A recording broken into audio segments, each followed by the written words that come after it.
Michigan's former Republican governor, Rick Snyder, is the man most responsible for poisoning Flint's residents and then covering up and allowing the poisoning to persist.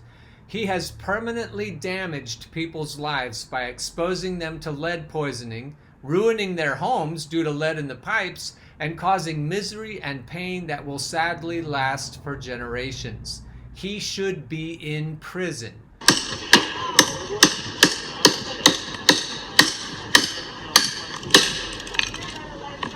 Enough. Instead, he just endorsed Joe Biden's campaign, and the campaign touted Snyder's endorsement in a press release. What the actual fuck? Was this a dirty trick by the Trump campaign to get Michiganders to stay home and not vote Biden? No, folks. This was a dirty trick by the Biden campaign. The Biden campaign wants to make sure that people of color, people of modest means, don't get any ideas. Black people, especially in the forms of Black Lives Matter protests, are finally getting some traction, and the Biden camp doesn't want them to get too much traction. He's come out recently against looting and property destruction. We have all sorts of calls for civility for the Bernie bros. No, this wasn't anything you can blame on the Trump campaign. This was a concerted effort by the Biden campaign to get black people to shut up and to get progressives to shut up. This was not a mistake. This was not an error in judgment. The DNC knows exactly what it's doing. The point of this giant fuck you is to tell everybody on the left that we don't need you. And as Michael Moore points out in this podcast, they don't care if they lose. They absolutely don't. So if you comfy suburbanites actually don't want Trump, you need to see the DNC has passed the point of no return. There is no fucking reason. There is no reason whatever to keep supporting the DNC. As Keaton and Russell said in their podcast last night in Due Dissidence, this is a bridge too far. The DNC has made complete assholes out of all the people who keep trying to say, well, yeah, Biden is a sack of shit, or a bowl of shit, or half a bowl of shit, but we need to keep voting for him because, you know, Trump. But there is a point past which your abusive spouse goes when you finally say, hopefully, enough is enough. And Michael Moore and his guest Melissa Mays on this podcast have reached that point. Enough is enough. Although they still seem willing to vote for Biden themselves, they've given up all hope that the state of Michigan will vote for Biden. And if this really is a bridge too far, then it's not just the state of Michigan. It's black people all over the country, it's poor people all over the country, and it's progressives all over the country who finally have to say, Joe Biden is not worth supporting in any way. We can't vote for him under any circumstances. This is a bridge too far. This podcast, Rumble with Michael Moore, episode 116, doesn't go to the point I want it to go. They're still trying to say what Biden should do to make amends so that black people and people in swing states, and specifically people in Detroit and Flint, would accept and would then allow them to say, okay, we'll let bygones be bygones. We can vote for you now. This is absurd. This is an abusive spouse. This is someone who has shown you clearly who he is. And the DNC has shown you clearly who they are. There's no possibility of reconciliation at this point. This is a bridge too far. And not only the DNC, and not only the RNC, but voting in general. We've reached the bridge too far with regard to voting in general. We're never going to get out of this mess by voting. Vote, and you want votes from and confidence, and you want energy from the rest of the country, you have to undo what you just did. Fix what you just broke. That's right. Right now. Yes. You don't have much time. You don't have much time because just listen to us. We're the people who are going to make this happen. We and people like us in Michigan are going to make sure that Trump is removed. Why would you throw down this huge roadblock to us? Why would you crush us in our ability to try to convince people to get out and vote. Because remember, our biggest problem when we are talking to people about voting isn't trying to convince them that, oh, don't vote for Trump. They already are, don't worry, they already know that. Our problem is we are fighting the biggest obstacle, which is people have given up. People have given up. And when they give up, they stay home, they don't vote, they think the whole thing's a big sham. And you can't argue with them a whole lot on that when you see what it's done to them, to their family, to their home.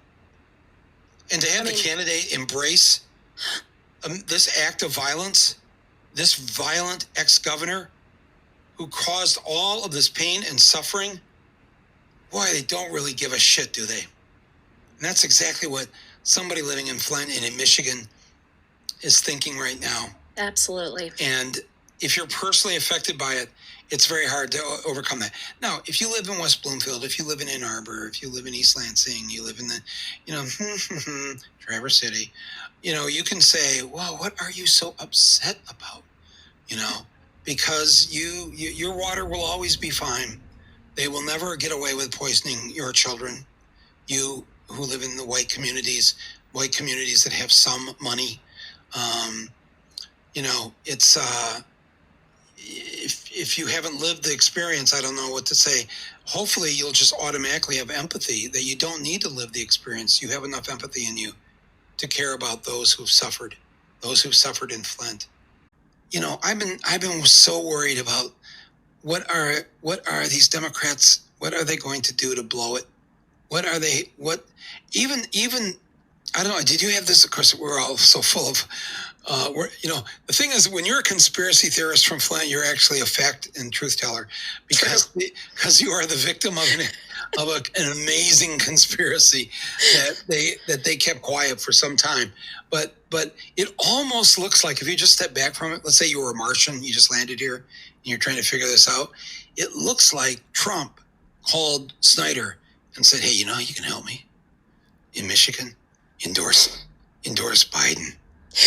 That will so fry the brains of so many people that they will just give up and not vote at all. Right? Doesn't that sound, if we're writing a movie? You're right, because I actually asked the question, did somebody from the Trump campaign infiltrate the Biden campaign? Because here's a good way to destroy it. I mean, it reminds me of, you talked about the 2016 debates between Bernie and Hillary here in Flint. I'll tell you, I had the same thoughts. Like, is she trying to lose the election? Because one of the questions was easy. Do you support fracking? It should have been a simple answer. Hillary gave this long, convoluted answer where it ended up talking about, well, when done safely, when done properly, it can be safe and also very profitable. While she's smack dab in the middle of a city that literally got poisoned for profit. I'm like, is she trying to lose? And then Bernie's answer was this: no. And that was it. I was like, yeah, all right. So I felt the same way. Like, is she literally just trying to lose? Is she trying to quit? It's like when she sent Bill to Flint and Detroit. I'm like, oh, NAFTA did a number. Why are you doing that? Why didn't you send Cher back or somebody else? Like, why did you do that? Are you trying to lose? That is exactly how this felt with Biden accepting Snyder's, support. I just was like, I guess he doesn't want to win. They just don't want to win. They'll keep thriving under Trump. Their gig flow won't slow down. And because they want the same things the Republicans want, it doesn't really matter to them who is president. They might like to win, but they don't care as long as they can tell the left to fuck off. As long as they can tell people of color to fuck off. As long as they can tell poor people to fuck off. That's what they want to do. They don't care if they win or lose, as long as the poor people, as long as the people of color, as long as the disenfranchised white people don't get any ideas that they can escape their poverty. And as long as they don't get any ideas that they can escape their shitty social position. The point of all of this is to put people in their places and to keep them in those places. And for all you comfy Democrats that have been led along here by the nose, it's time for you to say to your abusive spouse, enough is enough. I'm not going to support you any longer. I've reached the point of no return. And if you're one of those people this time who thinks Biden has it locked up, like you thought Hillary had it locked up last time, Washington Examiner, dead heat.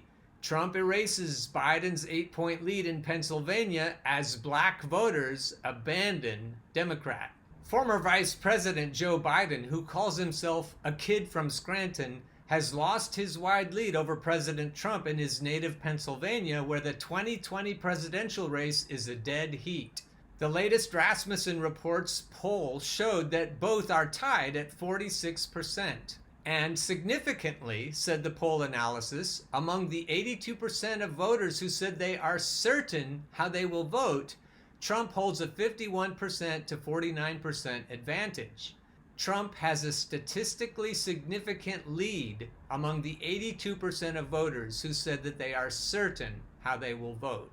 Rasmussen is the second poll in 2 days to show the race in Pennsylvania, a key battleground state, has become a tie. The Monmouth University poll said Wednesday that Biden had a lead of 1 to 3 points, which is within the margin of error. Just 2 weeks ago, Biden had an 8-point lead in the state. Trump's surprise 2016 victory came after he upset Hillary Rodham Clinton in traditionally Democratic states, including Pennsylvania, which both Trump and Vice President Mike Pence have campaigned in. It also confirmed another trend that is hurting Biden. Black voters who Biden is depending on are not enthusiastic about his candidacy, despite having Senator Kamala Harris on the ticket.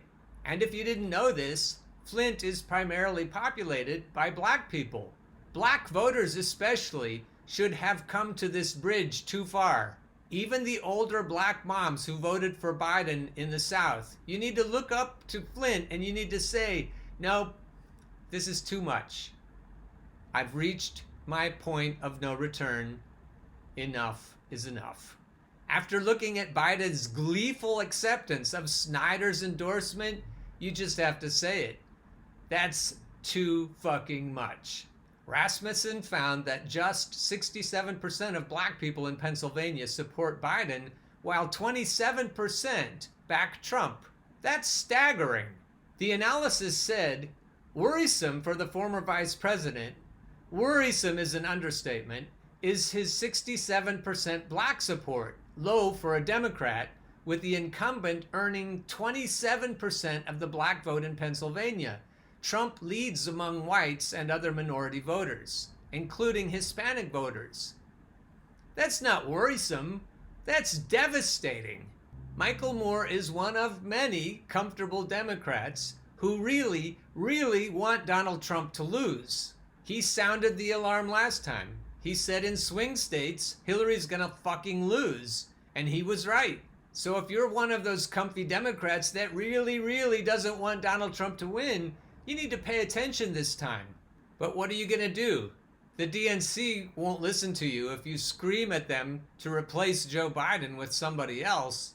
It shows you the DNC doesn't care if Donald Trump wins or loses as long as they can keep poor people in their places, and people of color in their places, and progressives in their places. We're in a hokey pokey situation, folks, because that's what it's all about.